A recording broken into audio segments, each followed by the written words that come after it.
חוזרים אליך סולימאן מסוודה בעניין הזה, ואתה מספר על ביקור מאוד מעניין וחשאי של שני בכירים במערכת הביטחון הישראלי בירדן. מאוד מעניין, מאוד חשאי ומאוד חריג. מה שיכולנו להגיד בתחילת המהדורה זה באמת החשש הישראלי והדיונים שמה שקרה בסוריה התפשט גם בירדן. ראש השב"כ רונן בר וגם ראש אגף המודיעין האלוף שלומי בינדר, שניהם ביקרו בירדן ונפגשו עם בכירים ירדנים. כמובן שאי אפשר להרחיב יותר מדי.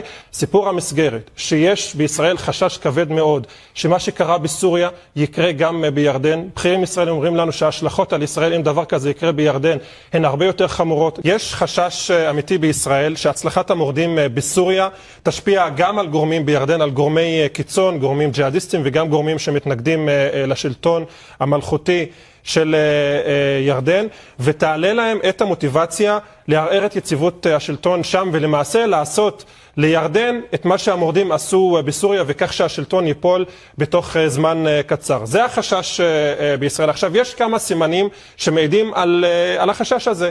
אחד, המורדים שמצליחים לכבוש את הגבול בין ירדן לסוריה. הדיונים שפרסמנו אותם כאן לפני כשבוע, הדיונים בקבינט ובצמרת המדינית והביטחונית בישראל, בדיוק על האפשרות הזאת שהבאה בתור תהיה ירדן, ורועי קייס שלנו דווח ביום ראשון שגם זה החשש אצל דיפלומטים ערביים כאן באזור. למה זה גורם לחשש אמיתי בישראל?